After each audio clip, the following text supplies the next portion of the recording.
전도할 때에 예수님의 십자가와 부활에 대해서 얘기를 해보면 사람들이 콧방귀를 깁니다. 예수님의 죽으심에 대해서 얘기를 할 때에는 그런가 보다 고개를 끄덕끄덕거리면서 듣습니다. 그런데 예수님의 부활을 언급할 때는 아니다라는 표정이 얼굴에 쓰여 있습니다.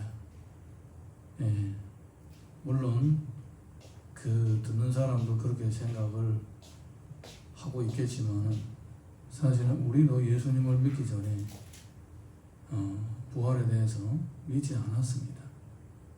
저는 지금도 기억이 생생한데 우리 집하고 우리 고모의 집이 거리가 한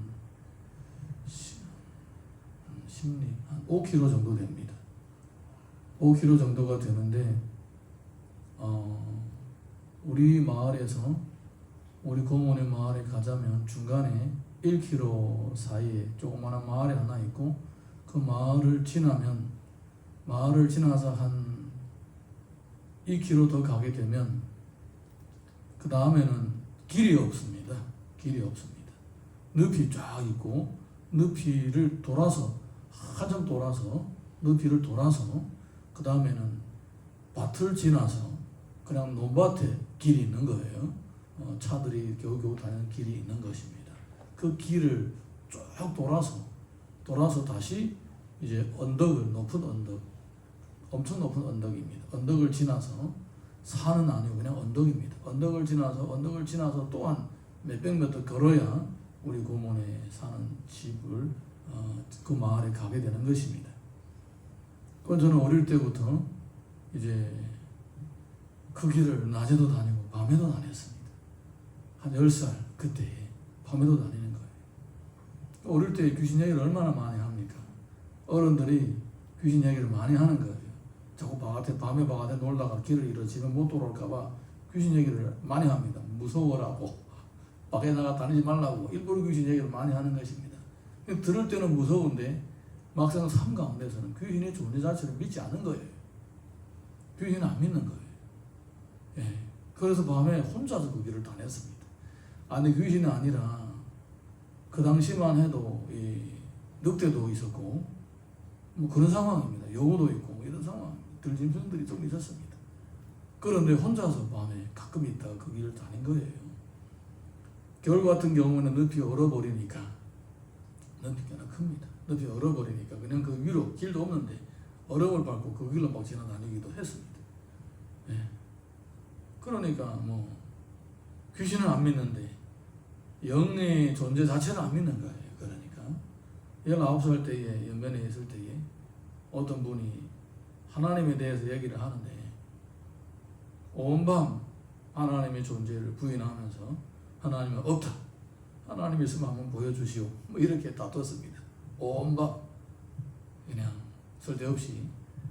그게 이제 2월 말이었던 것 같아요. 그런데 신기하게도 3월 중순에 집으로 돌아오면서 교회 가면서 예수님을 믿게 되고 그 다음부터 성경이 다 믿어지기 시작했습니다.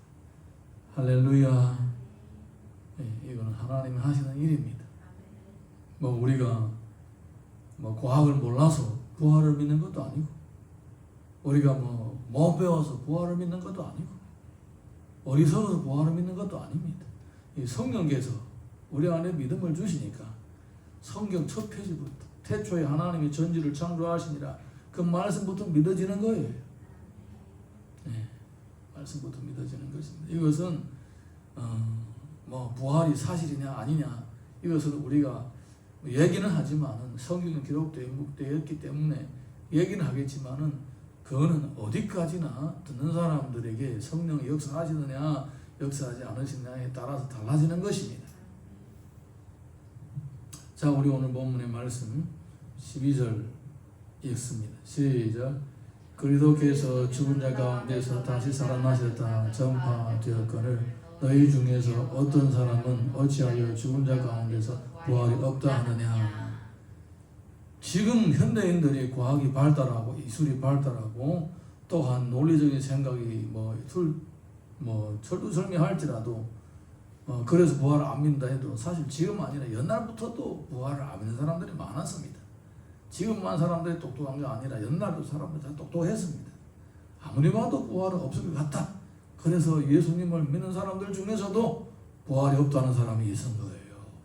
예수님 믿는 사람들 중에서도. 여러분 다 예수님을 믿는다고 하지만은 나중에 주님 앞에 가봐야 되는 거예요. 네, 진짜 부활을 믿는지 안 믿는지, 진짜 생명의 복음을 받아들이고 그대로 사는지 안 사는지 그거는 누구도 모를 일이에요. 본인과 하나님 사이에만 아는 일이고, 심지어 얻을 때는 자기가 자기를 속여가지고 자기도 모른다니까요. 예. 자기도 모르는 거예요. 교회가 시작되었을 때의 초대교회 때에도 교회 안에서 부활을 안 믿는 사람들이 있었다라는 겁니다. 사도행전 24장 보게 되면 이런 기록이 있습니다. 그들이 기다리는 바 하나님께 향한 소망을 나도 가졌으니 곧 의인과 악인의 부활이 있으리라 함이니이다. 아멘. 사람은 이생이 마친 다음에 끝나는 것이 아니라 새로운 시작이 되는 것입니다. 예수님을 믿지 않는 사람들은 심판의 부활이요, 더 예수님을 믿는 사람들은 영생의 부활을 하는 것입니다. 아멘입니까?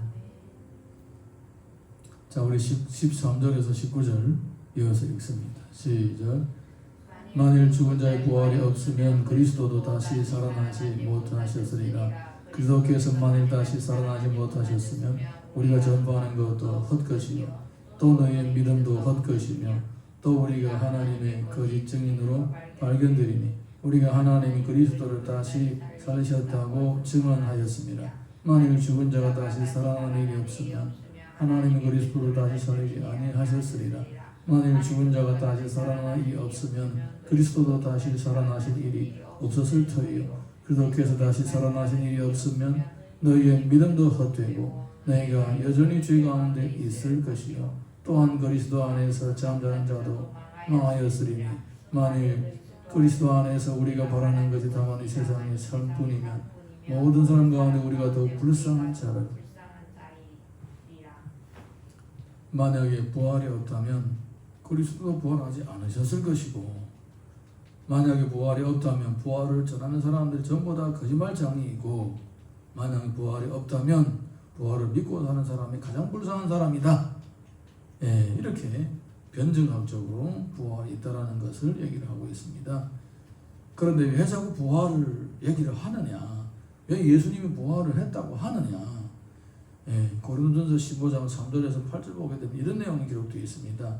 내가 받은 것을 먼저 너희에게 전하였노니 이는 성경대로 그리스도께서 우리 죄를 위하여 죽으시고 장사 지내 받으셨다가 성경대로 사흘 만에 다시 살아나사 게바에게 보이시고 후에 12제자에게와 그 후에 500여 형제에게 일시에 보이셨으니 그 중에 지금까지 대다수는 살아있고 어떤 사람은 잠들었으며 그 후에 야고보에게 보이셨으며 그 후에 모든 사도에게와 맨 나중에 만삭되지 못하는 자 같은 내게도 보이셨느니라.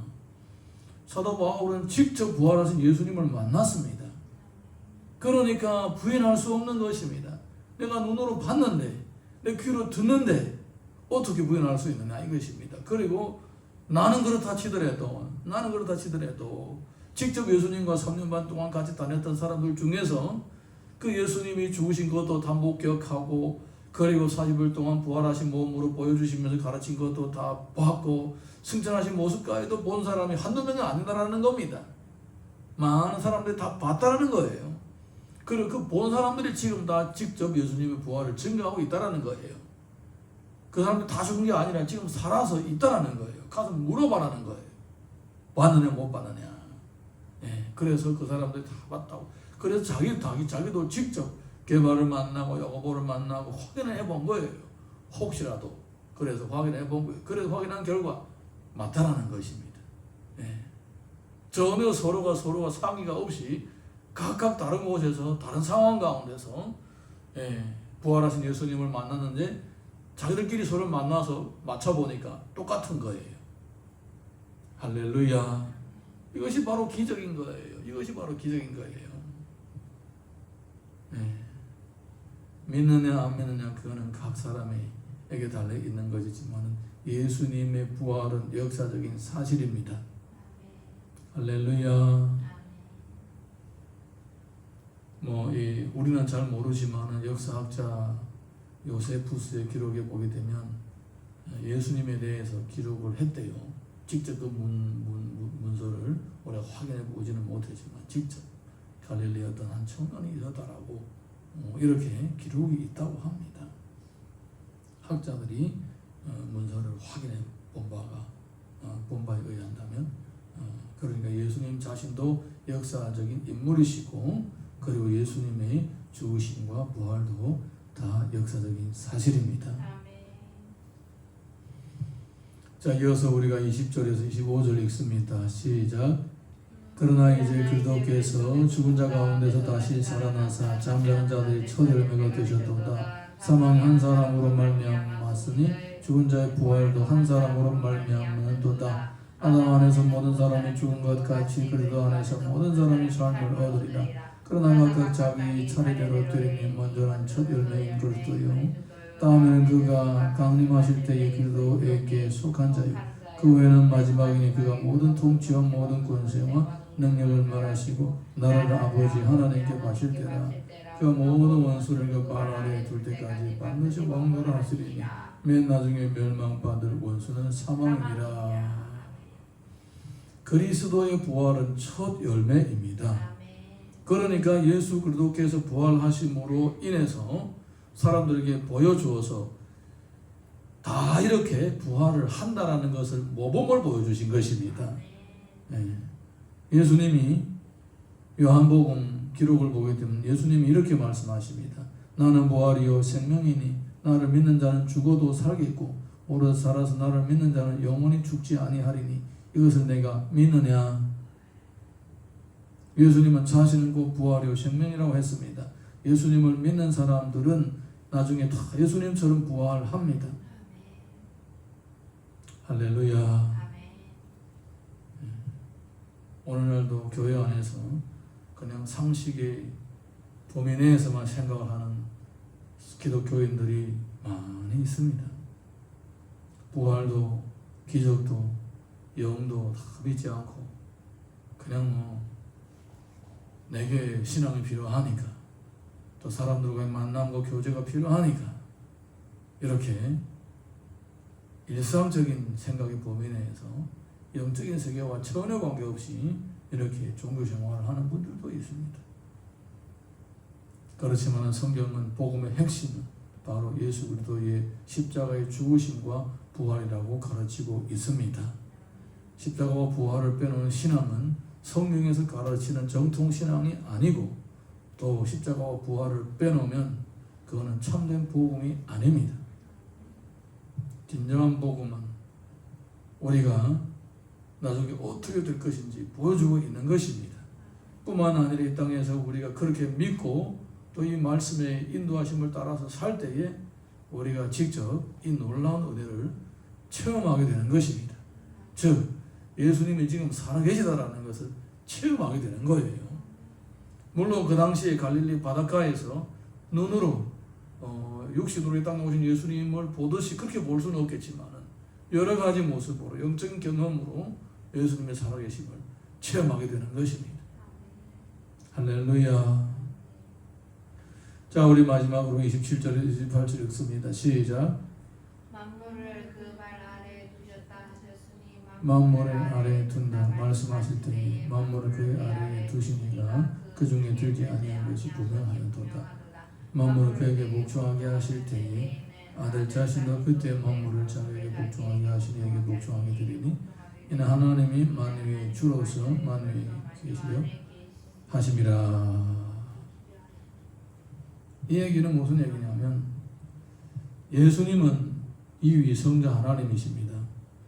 우리 다른 성경의 기록을 보게 되면 창조하실 때에 삼위일체 하나님 함께 창조에 함께 역사하셨습니다.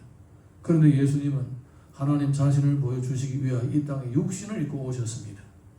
육신을 입고 오셨기 때문에 육신의 모든 원리 원칙을 다 따라야 되는 것입니다. 그렇기 때문에 죽으신 거예요. 그분이 뭐 죽으시고 부활하셔서 하나님이 되신 것이 아니라 원래 하나님이십니다. 할렐루야. 원래 하나님이신 거예요. 그래서 그 하나님이 육신을 입으시고 이 땅에 오셔서 육신에게 복종하시고 죽기까지 복종하시고 그리고 부활을 경험하시고 이렇게 육신을 입은 하나님의 자녀들이 이렇게 된다 보여주시는 것입니다. 빌립보서 2장 8절에서 11절 보게 되면 분명히 여기에 주고 있습니다. 사람의 모양으로 나타나사 자기를 낮추시고 죽기까지 복종하셨으니 곧 십자가에 죽으심이라. 이러므로 하나님이 그를 지극히 높여 모든 이름 위에 뛰어난 이름을 주사 하늘에 있는 자들과 땅에 있는 자들과 땅 아래에 있는 자들로 모든 무릎을 예수의 이름에 꿇게 하시고 모든 입으로 예수 그리스도를 주라 시인하여 하나님 아버지께 영광을 돌리게 하셨느니라. 하나님과 동등 되신 분이라고 가르치고 있습니다. 자신을 낮추신 거예요. 원래 하나님이 아닌데 사람인데 하나님 됐다 이렇게 된 것이 아니고 원래 하나님이십니다. 꼭 기억하시기 바랍니다. 이거를 헷갈리면 나중에 여기에서 이상한 사람들이 나오는 거예요. 예수님은 육신을 입으시고 이 땅에 오셨기 때문에 사람이 겪을 수 있는 모든 과정을 다 겪으신 거예요. 마가복음 보게 되면 이에 자기의 일을 아무에게도 말하지 말라 경고하시고 인자가 많은 고난을 받고 장로들과 대제사장들과 서기관들에게 버림받아 죽임을 당하고 사흘 만에 살아나야 할 것을 비로소 그들에게 가르치시되. 예수님은 이미 사역을 하실 때에 제자들에게 자신이 죽고 부활한다고 말씀하셨습니다. 그리고 마태복음 보게 되면 천사가 여자들에게 말하 이르되 너희는 무서워하지 말라. 십자가에 못 박히신 예수를 너희가 찾는 줄을 내가 아노라. 그가 여기에 계시지 않고 그가 말씀하시던 대로 살아나셨느니라. 와서 그 누웠던 곳을 보라. 예수님의 부활을 반증할 수 있는 가장 가시적인 상황은 뭐냐? 바로 빈 무덤입니다. 모든 죽은 자는 다 무덤이 있고 무덤 안에 그의 뼈가 있습니다. 그런데 예수님의 무덤은 비어 있습니다. 예수님을 감쌌던 세마포만 남아있는 것입니다. 제자들도 그렇고 또 여인들도 그렇고 많은 사람들이 예수님이 무덤 안에 들어가는 것을 보았습니다. 세마포에 칭칭 감겨서 미라처럼 그렇게 무덤 속으로 넣는 모습을 다 본 거예요. 그런데 그 무덤은 비어 있습니다. 예수님이 부활하셨습니다. 할렐루야. 자신이 말씀하신 그대로 부활하신 것입니다. 사도행전 1장 3절 보게 되면 이런 내용이 있습니다. 그가 고난 받으신 후에 또한 그들에게 확실한 많은 증거로 친히 살아계심을 나타내사 40일 동안 그들에게 보이시며 하나님 나라의 일을 말씀하시니라. 예수님의 부활을 강력하게 증거하는 예수님이 부활하셨다라고 목숨을 걸고 증언했던 사람들이 바로 이 사람들입니다. 직접 목격한 사람들입니다. 그러니까 아무나 구원을 받는 것이 아니라는 겁니다. 예수님의 죽으심과 부활을 믿고 그 힘과 능력을 힘입는 사람들이 구원을 받는 거예요. 그리고 그 사람들에게 또 장차 임할 구원이 또 있는 것입니다. 그리고 자기가 경험하고 누리고 체험한 그 놀라운 십자가의 은혜와 부활의 능력을 다른 사람에게 증거하고 선포하는 것 자체가 바로 전도가 되는 것입니다. 전도는 내가 배운 거, 내가 알고 있는 거, 묵상하다가 깨달은 거 이런 것들보다도 더 중요한 것이 있습니다. 바로 내가 직접 복음을 체험하는 것입니다. 그리고 복음 안에서 살아가는 것입니다. 그러면 할 말이 많은 거예요. 직접 보고 느끼고 체험했기 때문에. 사랑하는 성도 여러분, 예수 그리스도의 십자가의 은혜를 힘입으시고 그 부활의 능력을 매일매일마다 체험하기를 예수님 이름으로 축원합니다. 여러분 자신이 예수님을 믿음으로 기쁨과 감사와 감격이 매일매일마다 넘칠 뿐만 아니라 또한 만나는 사람들에게 예수님이 이렇게 살아계시다라는 것을 어떤 방법으로든지 전할 수 있기를 예수님의 이름으로 다시 한번 축원드립니다. 자, 우리 찬양 하나 부르고 기도하겠습니다.